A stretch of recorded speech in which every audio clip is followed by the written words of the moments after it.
요한복음 6장 22절서부터 와 있는데요. 요한복음 6장 22절서부터 71절까지는 넓게 보면 한 문단입니다. 그래서 지금 중간에 킹제임 성경에 보면 문단 표시가 중간에 없습니다.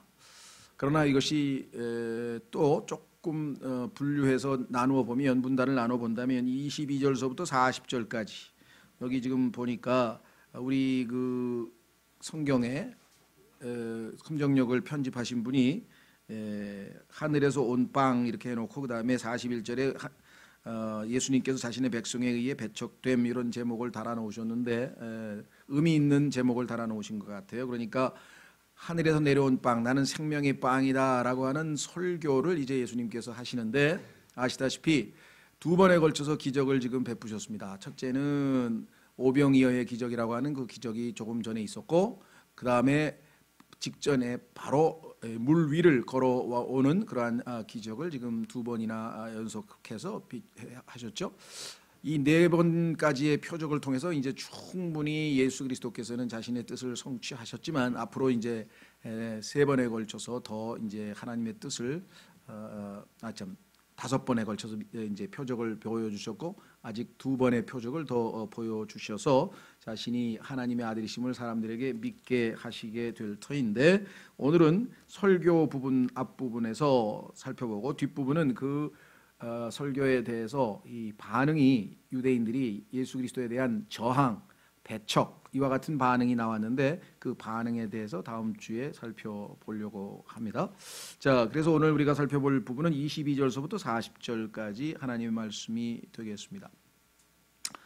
자, 주님께서 두 번의 기적을 베푸셔서 이제 지금부터 우리가 듣고자 하는 긴 설교의 일종의 뭐라 그럴까요? 기반이 되는 거죠. 왜냐하면 그 오병이어의 기적을 통해서 생명의 빵이신 자신을 이미 보여주셨고, 그 다음에 이제 물 위를 걸어오심으로써 이제 다시 한번 표적을 통해서 이제 그분이 하나님의 아들 메시아임을 입증한 케이스가 되는데요. 자, 22절서부터 하나님 말씀 보겠습니다.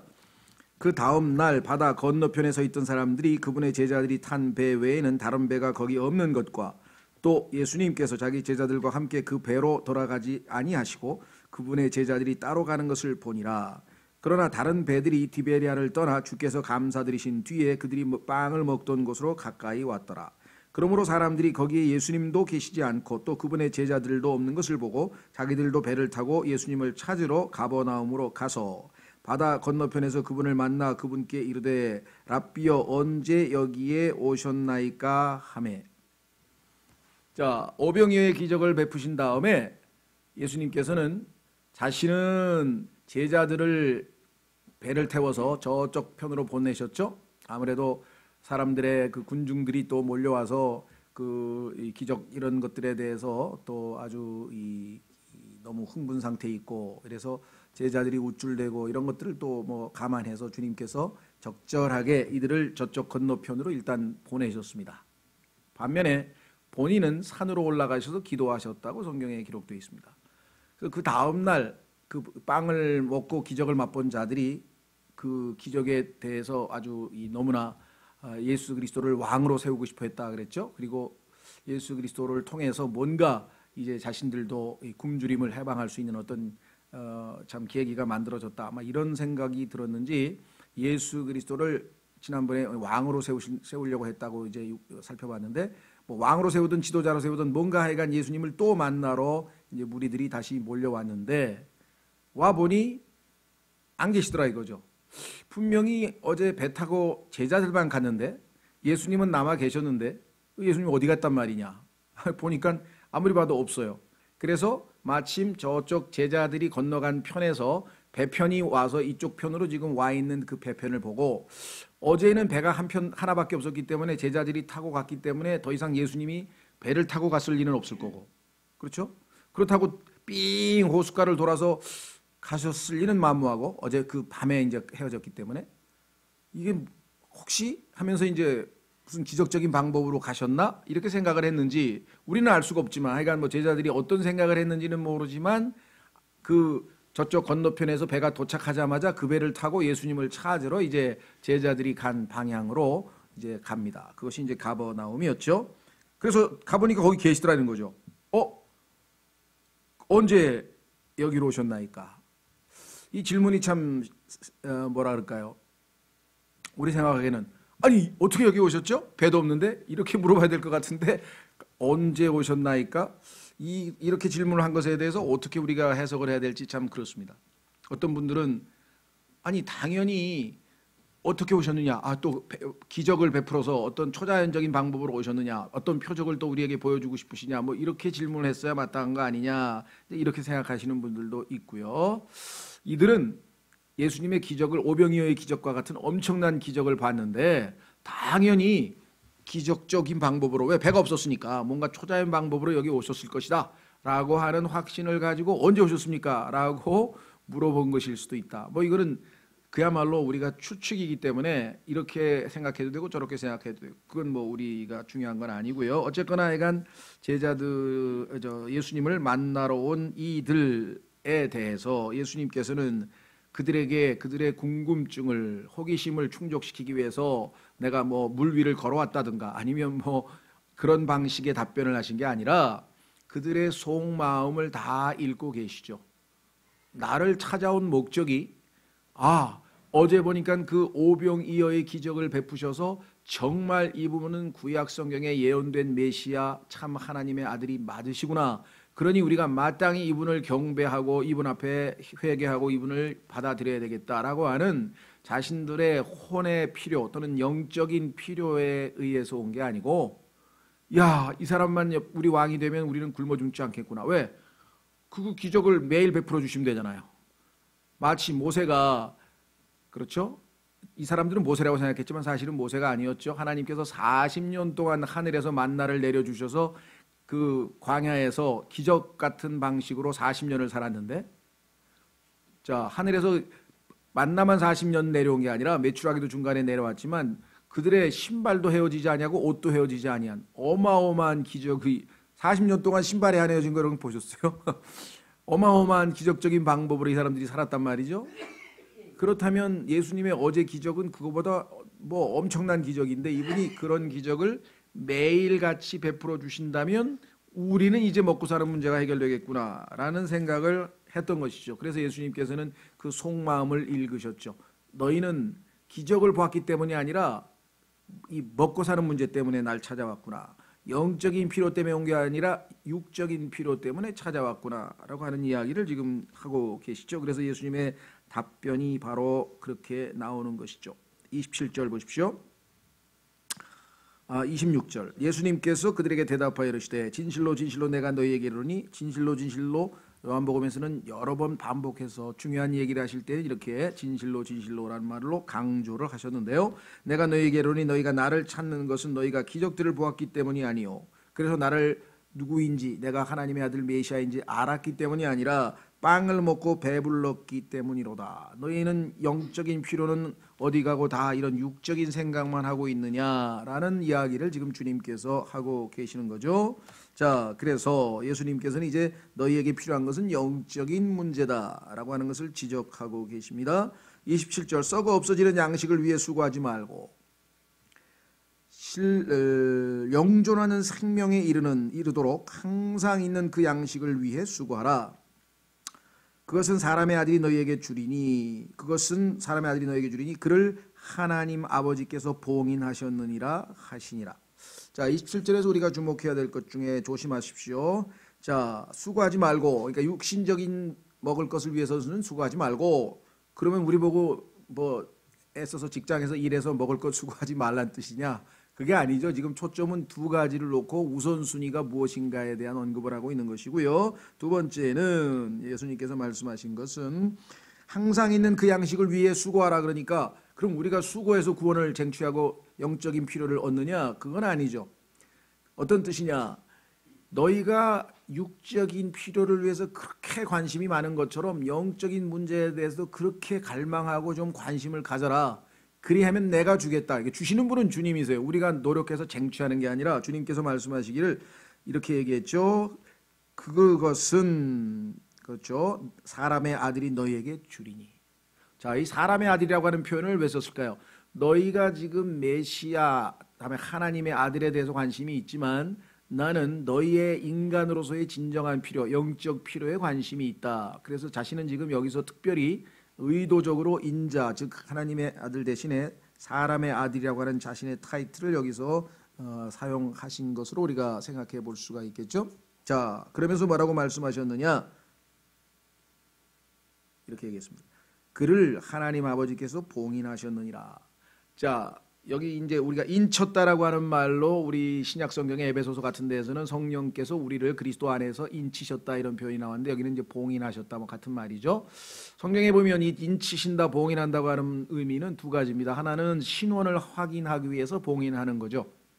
예를 들면 계시록 7장 같은 경우에 14만 4천 명의 이마에다가 인을 치는 것은 그들이 하나님의 남은 자들, 즉 하나님에게 구별된 자들이라는 것을 사람들이 알아보기 위해서 신원 확인을 위해서 우리가 봉인을 하는 경우가 있고요. 두 번째는 에스더서 8장 8절에 나오는 것처럼 왕이 조서에다가, 다시 말해서 왕의 명령을 기록한 그 명령서에다가 봉인을 하면 재가를 한다는 뜻이죠. 그렇죠? 왕이 이거를 왕의 명령이 확실하고 이것을 인증한다, 재가한다라고 하는 의미로 이 봉인을 하는 겁니다. 그러니까 예수님께서는 하나님의 아들이시라고 하는 것을 신원을 확인하는 것이 이제 봉인의 첫째 목적이고, 그래서 침례받을 때 하나님께서 하늘에서 음성이 들려서 보라, 이는 내가 사랑하는 아들이요 내가 그를 매우 기뻐한다라고 하나님께서 신원을 확인하는 봉인을 치셨고, 그 다음에 그가 하는 일은 내가 허락한, 내가 제가한 일이라고 하는 것을, 즉 하나님께서 맡기신 일이라고 하는 것을, 하나님이 보내신 분이라고 하는 것을 책무에 관해서 인증하는 그러한 책무를 또 하나님께서 주셨는데, 사도행전 10장에 보면 그분께서 성령과 권능으로 인치셨다, 하나님께서 그를 충만하게 하셨다, 이런 표현이 나옵니다. 따라서 여기서 봉인한다고 하는 의미는 두 가지 의미, 신원이 확인될 수 있는 분이시고 하나님의 아들로 분명히 확증될 수 있는 분이시고, 그의 책무는 하나님의 책무, 하나님의 일이라고 분명하게 알리는 것이죠. 자, 그래서 우리는 27절까지 이제 살펴보았습니다. 자, 그 다음에 이제 28절로 가면, 그때 그들이 그분께 이르되 우리가 어떻게 하여야 하나님의 일들을 하리이까 하매, 자, 영존한 생명에 이르도록 항상 있는 그 양식을 위해 수고하라. 그러니까 이게 하나님의 일을 하라는 뜻인 줄 알고, 그러면 열심히 일해서 구원을 얻느냐, 영원한 생명을 얻느냐, 그것은 아니죠. 사람들에게는 이와 같은 본성이 있죠. 뭔가를 해서 하나님 앞에 나아가고자 하는 그러한 자기 의의를 드러내고자 하는 것. 예를 들면 가인이 맨 처음에 농사를 지어서 하나님 앞에 나아간 것이나, 또 나만의 경우에도 뭔가 하라 그러면 자기가 무슨 일이든지 다 할 텐데, 저 요단강에 가서 그냥 씻어라 그러면 깨끗해진다, 그 얘기를 듣고 얼마나 낙심을 했습니까? 그렇죠? 우리도 그렇죠. 주 예수 그리스도를 믿으라, 그리하면 영원한 생명을 주신다. 뭐 나보고 뭐 새벽 기도를 뭐 10년을 하라든가, 아니면 무슨 철야를 뭐 1년을 하라든가, 뭘 하라 그러고선 나에게 뭔가 내가 받으면 모르겠는데 아무것도 없이 그냥 선물로 거저 받는다? 조건은 있죠. 하나님 앞에 자기가 그와 같은 스스로를 구원할 수 없는, 자격이 없는 무기력한 존재, 죄인이라고 하는 사실을 하나님 앞에 인정하고 거저 주시는 선물을, 영원한 생명을 믿음으로 받으라, 그런 뜻인데, 자존심이 있으니까 인간은 뭔가를 하고자 하죠. 그래서 어리석은 부사도 제가 무엇을 하여야 합니까? 내가 어떻게 하면 생명을 얻습니까? 하면서 하고자 하는 생각이 있는데, 구약에서 보면은 율법을 지키는 자들은 하라 그렇죠. 뭔가를 하고자 하는 자는 그야말로 결국은 율법의 저주에 떨어질 것이고, 믿음으로 하나님이 주시는 선물을 받아들이는 자는 영원한 축복이 있는 것이죠. 그래서 주님께서 이들에게 해야 할 일은 한 가지뿐이다, 이렇게 말씀을 하십니다. 29절, 예수님께서 그들에게 대답하여 이르시되 하나님께서 보내신 자를 너희가 믿는 것, 이것이 곧 하나님의 일이니라 하시니라. 너희가 영원한 생명을 얻고 구원을 얻는 유일한 방법은 하나님께서 보내신 그분을 믿는 것 이외에 다른 아무것도 없다. 이 세상의 모든 종교가 다 뭔가를 하라고 요구를 하죠. 그러나 성경에서는 하나님께서 보내신 자 예수 그리스도께서 다 이루었다, 예수님이 다 이루어 놓은 사실을 우리가 믿음으로 받아들일 때 우리는 자아를 내려놓고 자존심을 버리고 죄인이라고 하는 것을 인정하는 그 회개하는 마음이 전제된다고 성경에 분명하게 말씀을 하게 됩니다. 자, 그래서 29절은 아주 우리에게는 복음적으로 가치 있는 굉장히 의미 있는 그런 내용을 담고 있다라고 하는 것을 우리가 알 수 있죠. 자, 그래서 이제 제자들이 이제 뭐라고 얘기를 하느냐? 좋다 이거예요. 그럼 믿겠는데 그럼 믿을 만한 표적을 주셔야 될 거 아니냐 이거죠. 유대인으로서는 당연한 권리입니다. 왜냐하면은 구약에서 보면은 유대 민족의 시작부터 하나님께서는 그들이 표적을 보고 믿으라고 그렇게 해놓으셔서 이들이 표적을 요구하는 것 자체는 전혀 잘못된 건 없어요. 왜냐하면 하나님께서 모세에게 내가 가서 하나님이 보내셨다라고 얘기했는데 유대 백성이 뭘 보고 나를 인정하겠습니까? 뭘 보고 믿겠습니까? 그랬더니 네 막대기를 집어 던져라 이렇게 해서 이제 뱀이 됐고 그것을 다시 집으니까 다시 막대기가 됐고 그것도 안 믿으면 그 표적도 안 믿으면 두 번째로 손을 품 안에 집어넣어서 빼니까 문둥병에 걸렸고 그래서 그것을 다시 집어넣어서 치유가 됐고 그래서 이런 초자연적인 치유와 그 다음에 이제 그 막대기를 던져서 또 다른 초자연적인 역사가 있었고요. 그것도 안 믿으면 완악하니까 그것도 안 믿으면 막대기로 물을 나일강을 치면 피로 변할 것이다. 이렇게 해서 지금 하나님께서는 이제 점점 그들의 완악함을 부수고 이제 믿음을 주시고자 이런 표적을 주셨기 때문에 유대인들이 표적을 요구하는 것 자체는 잘못이 없는데 지금 벌써 무려 5가지의 초자연적인 표적을 지금 계속 봤잖아요. 가나 혼인잔치에서 받고 나인성 과부의 아들에서 받고 또 귀족 치유에서 받고 그 다음에 오병이어에서 받고 그 다음에 또 뭡니까? 이 물 위를 걸어오는 거 봤고 그러면 지금 무려 5가지의 표적을 지금 보여주셨는데 뭔 더 표적을 보여달라는 소리냐?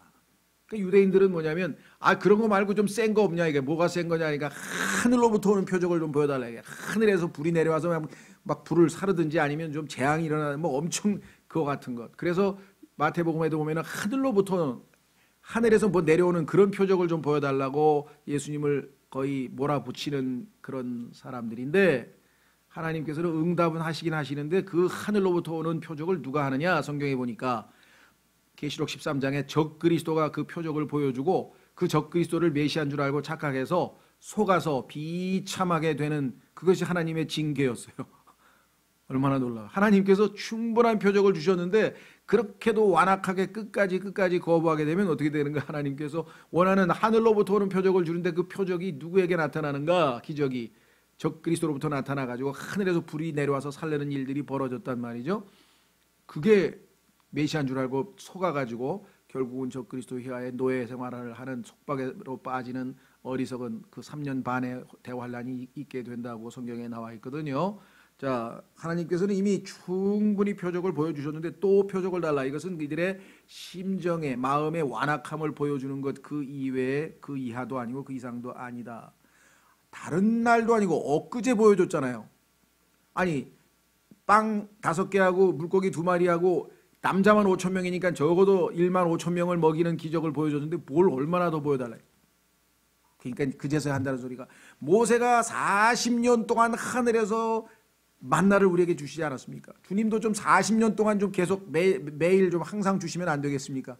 자신들의 육신적인 욕구를 채우고자 하는 그러한 아주 얄팍한 심리를 주님께서 읽으셨죠.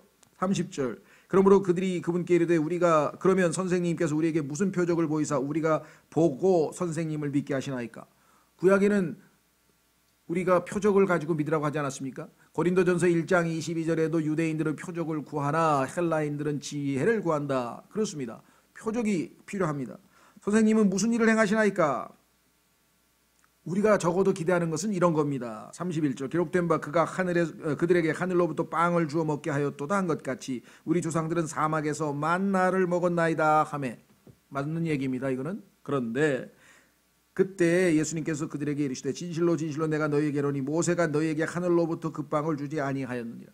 하늘로부터 온 건 맞는데 너희가 지금 모세가 줬다고 착각하는데 그게 어디 모세가 준 거냐? 내 아버지께서 주신 것이지. 모세가 준 겁니까?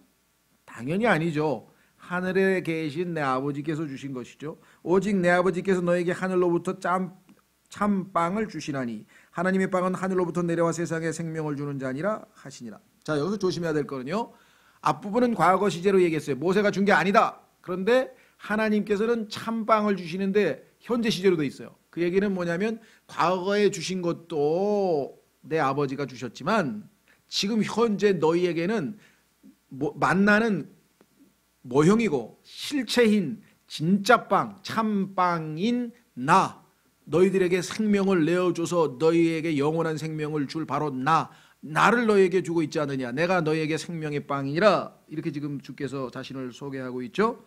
자, 그래서 뭐라고 했는 거니? 오직 내 아버지께서 너희에게 하늘로부터 짬빵을 주시나니. 현재 시제죠. 하나님의 빵은 하늘로부터 내려와 세상에 생명을 주는 자니라. 사람이 내가 바로 너희의 참빵이니라. 그런데 너희는 나를 원하지 아니하고 내가 만들어준 그 빵과 물고기만 원하는구나. 앞에서 비슷한 케이스가 있었죠. 물 길러 왔는데 그 마시는 물만 생각하는 그 여인. 그러나 내가 주는 생명수를 먹으면 영원히 목마르지 아니하리라. 내가 바로 생명수니라 고 예수님께서 자신을 소개하셨죠. 니고데모도 마찬가지. 엄마 뱃속에서 태어나는 것밖에 모르, 육적 출생밖에 모르느냐. 영적 출생이 있지 않느냐. 하나님으로부터 태어나는 진정한 출생에 대한 얘기죠. 그러니까 요한복음은 엇박자예요. 계속해서 예수 그리스도는 영적인 말씀을 하고 계신데 육적인 것에 대한 관심으로 일관하고 있는 유대인들을 우리가 보게 되죠. 그때 그들이 그분께 이르되 주여 이 빵을 항상 우리에게 주소서 하며. 왜 항상 그랬을까요? 모세가 40년 동안이나 주지 않았느냐. 그러면 좀 우리도 매일 밥 먹는 걱정 좀 안 했으면 좋겠다라고 해서 지금 여전히 이 먹는 문제에 매달리고 있는 이러한 유대인들의 영적 상태를 우리가 지금 볼 수가 있습니다. 그렇죠? 자, 그래서 이제 우리는 예수 그리스도께서 여기에 대해서 뭐라고 답변하시는가 한번 우리가 이제 살펴보려고 합니다. 자, 예수 그리스도의 답변을 한번 우리가 찾아보도록 하겠습니다. 그 전에 한 가지 짚고 넘어갈 게 있는데요. 32절에 보면은 오직 내 아버지께서 너희에게 하늘로부터 참빵을 주시나니 그랬는데 모세가 준 것은 이스라엘 백성이지만 대상이 33절에는 더 확장되어 있음을 보게 됩니다. 뭐라고 되어 있습니까? 하나님의 빵은 하늘로부터 내려와 세상에. 하나님께서 세상을 이처럼 사랑하사 이 땅에 있는 모든 인간들을 다 대상으로 해서 예수님께서는 자신의 생명을 내어주시러 오신 것이죠. 그렇죠? 그래서 유대인에게만 한정되는 것이 아니라 이제는 유대인들이 거부한 그 하나님의 아들 예수 그리스도를 모든 사람들에게 생명의 빵으로 주시고자 하는 것이 하나님의 뜻이다라고 하는 것을 우리가 여기서 역력하게 확인해 볼 수가 있습니다. 자, 그러면 이제 35절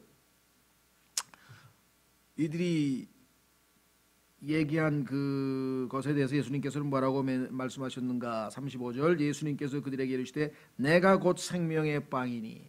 자, 이 내가 곧 생명의 빵이니라고 하는 표현, 이미 생명의 빵에 대해서는 우리가 지금 살펴봤고요. 예수 그리스도를 통해서 우리가 영원한 생명을 얻는다. 영적인 생명이죠. 자, 그 다음에 우리가 주목해야 될 것은 요한복음에서 예수 그리스도의 이름에 관해서 이제 처음으로 구약에 나와 있는 여호와라고 하는 그 이름이 예수 그리스도께서 지금 자신이라고 하는 사실을 지금 입증하는 첫 번째 발언인데요. I am 이라고 하는 표현이 여기 나와 있어요. I am. 이 35절에 나는 이다죠. 내가 곧 생명의 빵이니 했을 때 내가 이다라고 우리 표현은 그렇게 되어 있고요. 영어에는 I am the bread of life 했을 때 I am 이라고 하는 이 표현은 출애굽기 3장 14절에서 나오는 여호와 즉 Lord라고 되어 있는데요. Lord인데 이것은 히브리어로는 여호와고요. 그 여호와는 영어로 가면은 주인데 그냥 주가 아니라 Lord, Lord인데 Lord가 그냥 Lord가 아니고 전부 다 굵은 글씨로 된 대문자예요. 대문자 Lord가 돼서 여호와라고 여호와를 영어로 그렇게 번역했고 우리말로는 주라고 했지만 그 주가 굵은 글씨로 할 수밖에 없는 게 우리도 주가 LORD가 전부 대문자가 있고요. L자만 대문자로 된 게 있고요. L자가 소문자로 된 게 있어요. 그러면 주가 세 종류로 지금 성경에 나온다 이 말이죠. 무슨 말이 이해가 되셨죠? 그러니까 굵은 색깔을 짙게 하고 고딕체로 하고 일반체로 해서 세 가지 주가 다른 거라고 하는 것을 히브리어도 다 다르거든요. 그게 뭐 엘로임, 여호와, 그다음에 뭐 아도나이 뭐 이렇게 다르기 때문에 자 여기서 I am이라고 하는 이 단어가 바로 I am that I am, 나는 곧 나다라고 하는 여호와라고 하는 이름을 예수님께서 사용하셨어요. 그래서 이 이름을 들을 때마다 유대인들이 그냥 깜빡깜빡 놀라는 거예요. 왜냐하면 이 이름이 나올 때마다 그들은 엎드려서 경배하면서 성경을 쓰는 그 뭡니까 서기관들도 이 이름이 나올 때에는 목욕 제기하고 완전히 새롭게 마음 자세를 갖추고 그 이름 앞에 부들부들 떨면서 발음도 제대로 쓸 수 없어서 그냥 자음만 썼다 이거야. 그죠? YHWH 딱 그죠? YHVH인가요? VH 이 철자만 써놓고 모음은 발음을 왜 불경스러울까봐 하나님의 이름을 함부로 발음할까봐 그렇게 두려워 떨던 이름인데 예수님께서는 그것을 거침없이 I am 이렇게 하니까 뭐 이 이름이 요한복음에는 자주 등장해요. 그래서 그 중에 여러분이 제일 유명한 것이 나는 세상의 빛이다 8장에 나오고요. 나는 양들의 문이다 10장에 나오고요. 선한 목자다 10장에 나오고요. 14장에 내가 곧 길이다, 내가 곧 진리다, 내가 곧 생명이다. 15장에 나는 참 포도나무다. 7번에 걸쳐서 나는 I am, I am, I am 이렇게 반복돼 나오고 심지어는 아브라함이 있기 전에 내가 있느니라 할 때에도 I am. 그 다음에 마지막에 내가 바로 그라, 너희가 잡으러 온 바로 그라 할 때도 I am. 그래서 이 외에도 I am이라는 이름이 여러 번 나올 때마다 유대인들에게 자신이 구약의 여호와 하나님이라고 하는 사실을 계속해서 계시하고 있다는 사실을 우리가 아주 주목해야 될 이 표현입니다. 그 첫 번째 표현이 놀랍죠. 왜? 제일 중요한 게 뭐예요? 아기가 엄마 뱃속에서 갓 태어나면 태어나는 순간 필요한 게 생명이죠. 그렇죠? 그 생명의 유지가 되려면 생명을 주는 게 뭐예요? 생명의 빵이잖아요. 생명의 빵이신 예수님. 그래서 여기 뭐라고 했습니까? 내가 곧 생명의 빵이니 라고 하는 이름이 위대한 선언이 나왔고요. 내게 오는 자는 결코 줄이지 아니할 것이요 생명의 빵이 계시니 당연히 줄이지 않겠죠. 나를 믿는 자는 결코 목마르지 아니라. 이제 7장에 가면은 생수이신 성령님에 대한 언급을 하실 때 목마르지 아니한다. 앞에서도 생명수에 대해서 언급하시면서 사마리아 여인에게도 말씀하셨죠. 자, 그래서 우리는 예수 그리스도께서 이제 자신의 신원을 밝히는 겁니다. 그렇죠? 예수님에 대해서 첫째는 생명의 빵이다 라고 했는데 여기에 대해서 필요한 것은 뭐냐? 와야 된다 게야. 개인적으로. 여기 나와 있잖아요. 내게 오는 자는 그랬잖아요. 누구든지 개인적으로 주님 앞에 나와야 됩니다. 예수 그리스도를 개인적으로 받아들여야 됩니다. 그런데 예수님은 보니까 너희는 믿지를 않는구나, 오지를 않는구나. 36절. 그러나 내가 너희에게 이르기를 너희도 나를 보았으되 믿지 아니하는도다 하였느니라.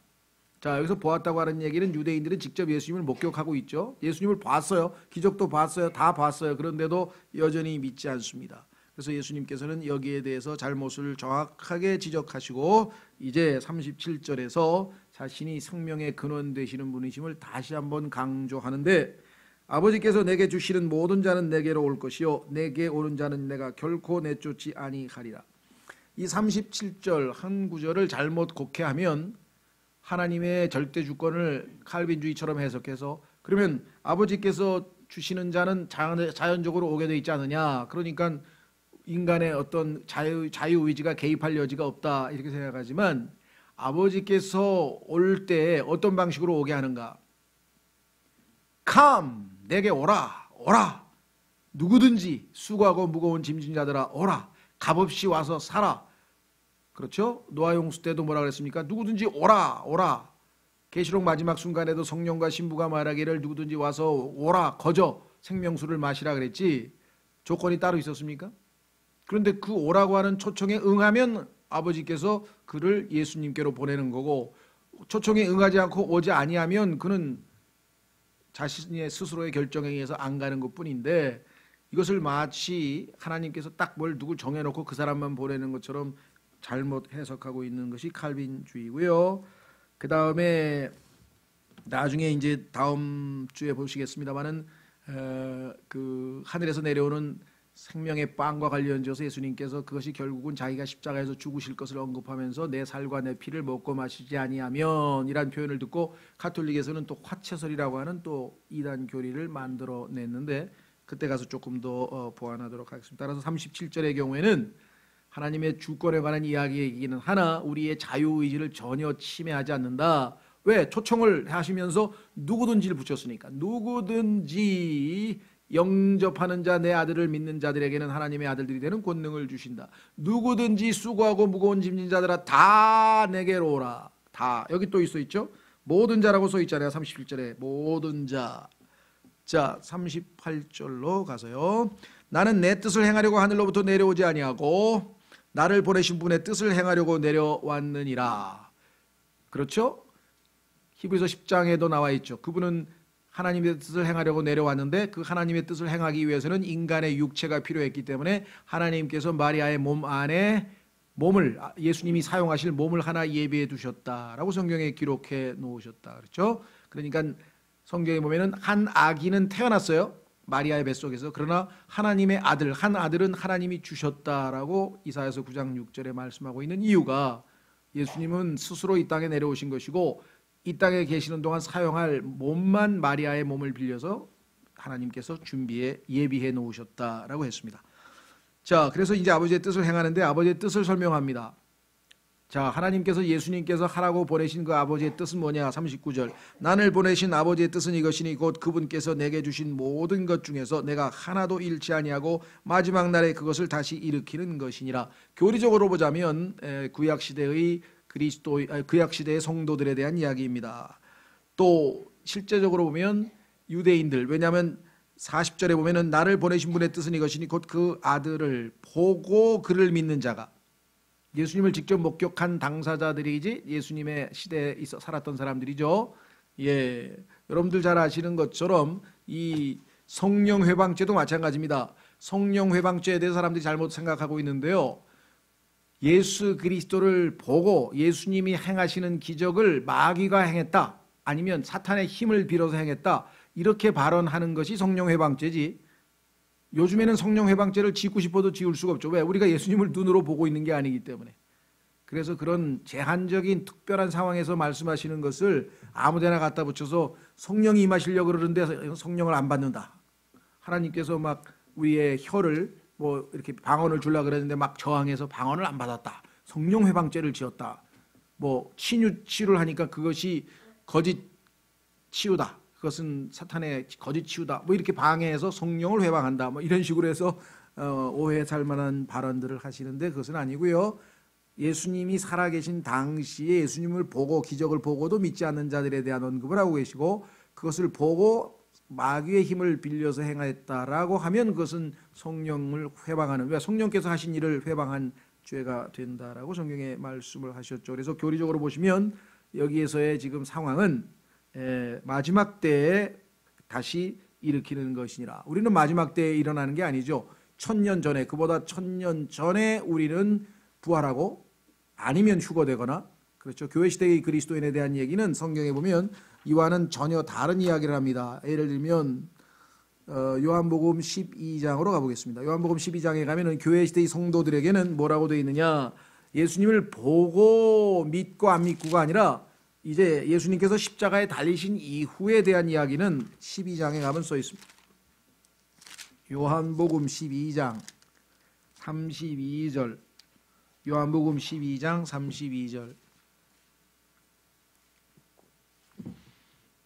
나 곧 내가 땅에서 들리면, 예수님께서 십자가에 못 박히시는 것을 말씀하시죠. 모든 사람을 내게로 이끌리라. 여기서는 이제 제한이 없어요. 이 땅에 존재하는 모든 사람들이 그분께로 올 수 있습니다.